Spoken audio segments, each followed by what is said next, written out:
first of all, what you get straight out of the box is a USB cable, a power cable, a DJM-900 manual, so we'll dispense with that, a DJM-900 driver CD for Windows because we've got all these crazy connectivity options, a tractor leaflet, and a propaganda poster. So it's, yeah, very basic, but the most important thing, the mixer, of course. And what I've got here is the old and faithful DJM-800, which I'm going to compare it with.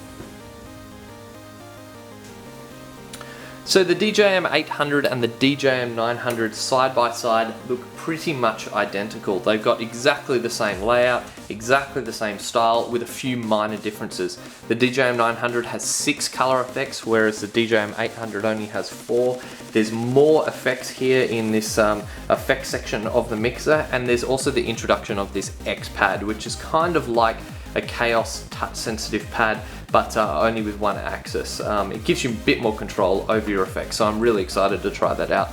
We've also got here a USB connector for tractor integration, because this mixer is a tractor certified mixer and it's got native tractor scratch integration, which is one of the main reasons I bought the mixer. Also, just a few little things. This balance knob has halved in size. I'll show you in a second, but it's really weird to when you kind of figure that out, but that makes total sense because I accidentally used to bump this and occasionally go, oh, why does it sound louder in one earphone? So that's really good. There's also the introduction of this isolator EQ on the EQ curve, which will basically mean that if you turn one of the EQs down, it will actually cut it completely, rather than just make the bass or the mids or the high just a little bit softer or louder. It will dramatically reduce the volumes of these EQ bands, so that's really cool. One thing that's a little bit disappointing is that if I tap on the side of the 800 here, you'll hear that it sounds solid. If I tap on the side of the DJM-900, and that's because the DJM-900 is actually plastic on the sides, and this front panel here is plastic as well. They're actually exactly the same dimensions, even though the 900 looks a lot bigger, and that's because we've got this kind of bezeled plastic edge along the front here. Now, this is removable, so this will fit into any existing road cases you have, but it was a little bit disappointing for me kind of having this as plastic. It just kind of makes you think, well, you know, the build quality might not be as good, but it's definitely a really solid mixer. The bottom is metal, and so is the back as well, so it just seems odd. But anyway, we'll check out the back of the mixer now. So this is the rear of both units. We've got the DJM-800 here and the DJM-900 here. Pretty much exactly the same inputs and outputs. They've just been rearranged a little bit. The 900 makes a little bit more sense. It's a little bit cleaner and less cluttered. And also we have the introduction of the 900 of this DJ link right here, which is basically just a network adapter, standard RJ45 port, which allows you to connect to the Pioneer's new Pro DJ Link system, which they've got going on. And yeah, nothing new to report. The only one thing is that the second microphone on the 900 has been moved to the back here to make way for the new USB port. But apart from that, that is the rear. Okay, so now with all these fancy new features, we also have firmware updates for mixers. I'm sure I'll be firmware updating my vacuum cleaner sometime soon to fix the suction bug or some crap, I don't know. But what I've done is I've connected my laptop here to a Ethernet cable just directly, and put the DJM-900 in update mode, and I'm meant to click OK on this now, and we'll see what happens. Start. Windows Firewall has blocked something. Allow access. Sending the firmware.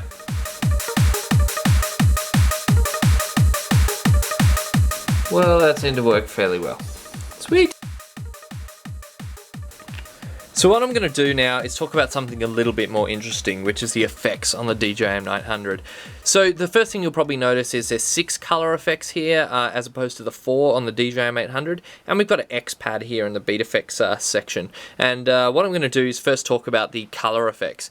The new effects inserted here are noise, gate compressor, dub echo, and space, and we've also got a crush and the filter, which were really popular on the DJM-800, and it's one of the main reasons I actually like like the mixer. These color effects are awesome, they're channel independent, and they're really, really useful in a lot of mixers. So basically, I'm going to start with filter, and then we're going to move through them. So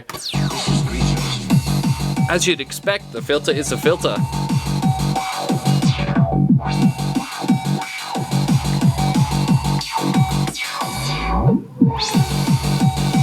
And crush.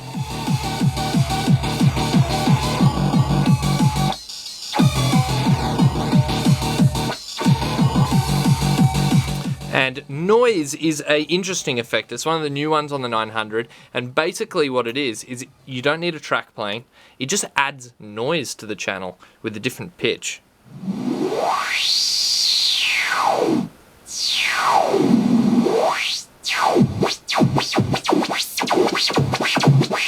So something that threw me a little bit with the 900, and it is such a loud effect, I've been reading that it kind of causes problems if you use it over a track that's currently playing. You'll see what I mean.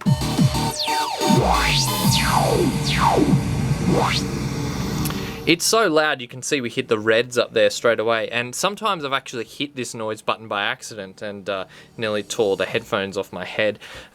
So basically what I can gather from reading the Pioneer forums and what people have been doing is they've been using it on a different channel to what the music's playing, just dropping the fader a little bit here, and then using it.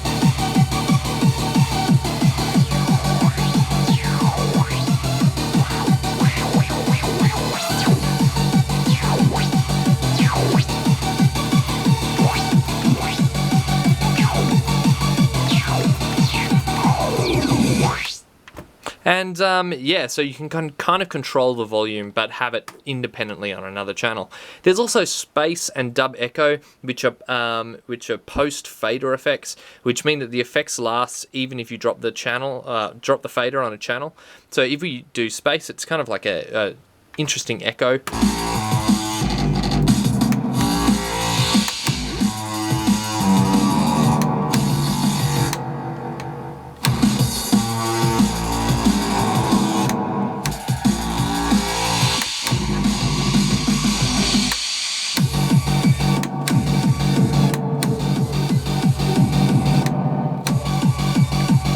And then dub echo.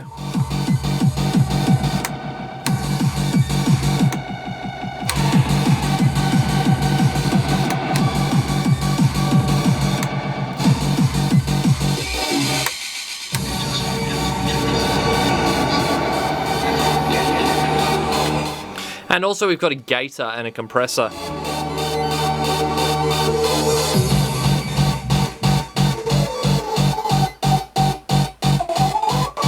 I'm a big fan of this one.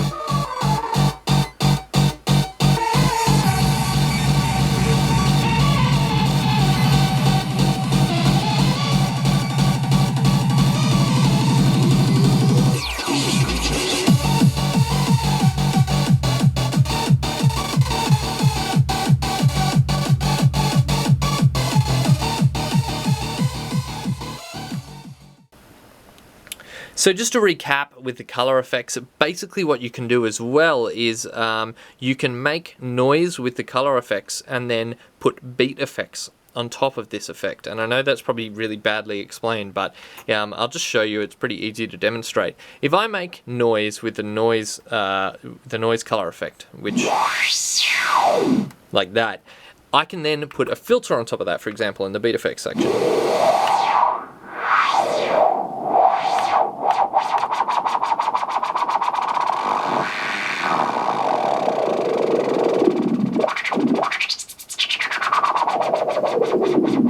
And you could do something really cool with the slip roll as well. Basically what the slip roll does is it resamples loops every few seconds when you're using it. I'll show you. And you can make robot noises with the color effects.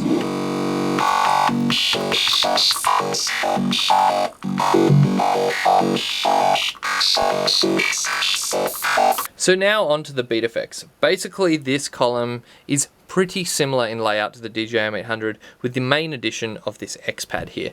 Now this is a touch sensitive pad, one axis, that kind of lets you control the effects a little bit more fluidly and smoothly and change some of the parameters of the effects once you select them here. These are pretty much the same as the DJM-800 with a few additions. We've got slip roll, we've got an effect called melodic, there's also one called spiral as well that's in there, but pretty much exactly the same. Same thing, you select a different effect here and they get selected in the window at the top. For example, if we choose an effect, flanger, we'll play a track.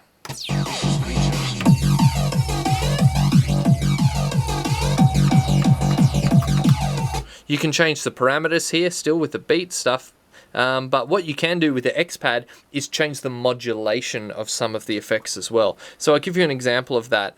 Probably the most easy to hear is with a filter.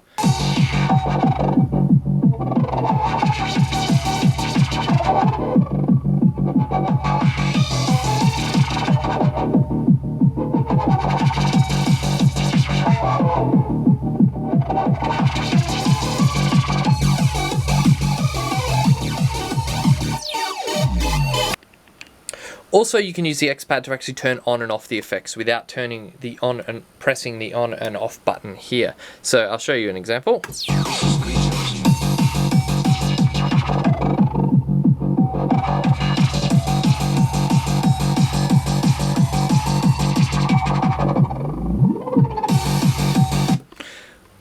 Also, you can use it in the roll sense. It doesn't trigger the modulation of the effect, but you can do some interesting things with timing, so gradually increase the timing of an effect pretty quickly.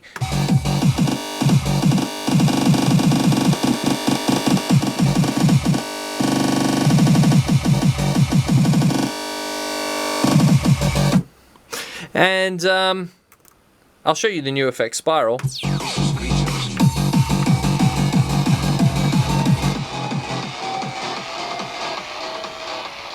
It's kind of really cool for breakdowns, it kind of melts everything.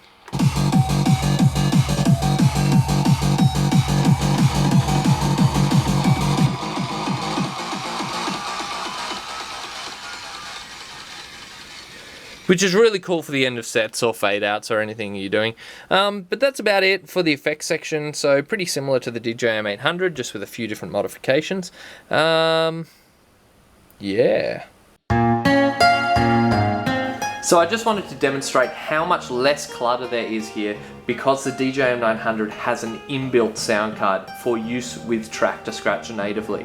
On my DJM-800 I used the Tractor Audio 10, which is an absolutely fantastic sound card, and it's an external one obviously. I need to plug it into power. I need to use, for 2 decks, I need to use 4 sets of stereo RCA cables and a USB cable, and this is how much stuff I need to use. With the DJM-900 now having all this stuff built into the system, all I need to actually do is open the USB port at the top and plug in my single USB cable in there, and then basically I just plug this into the end of computer and off we go.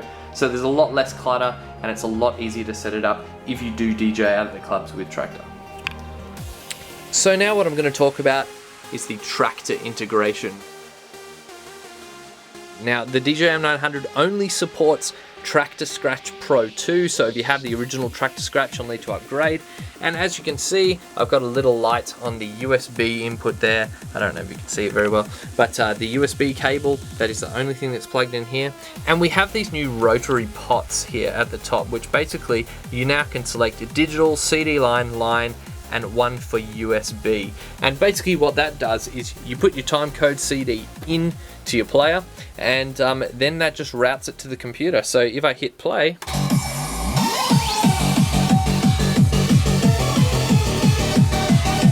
it plays.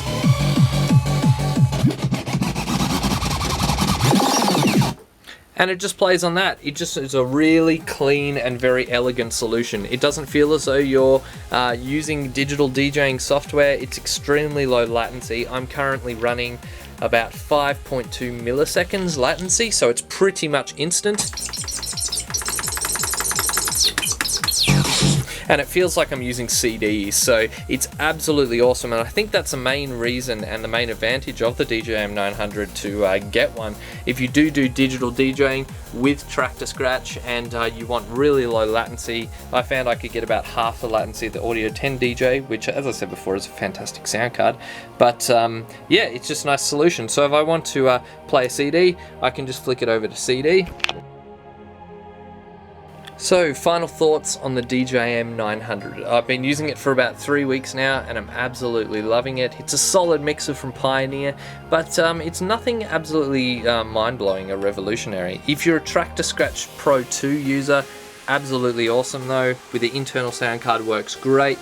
Really low latency, and I've really been enjoying that because I use Track to Scratch pretty heavily now. We've got the new color effects and the X-Pad, so I would strongly recommend the mixer if you are in need of an upgrade or you're thinking of getting into Track to Scratch Pro 2. It's a really elegant solution, as I said. But if you've got a DJM-800 already, I would probably recommend, if you want to use Tractor, just going for the Audio 10 DJ or even the Audio 8 DJ external sound card, if you don't mind the additional clutter.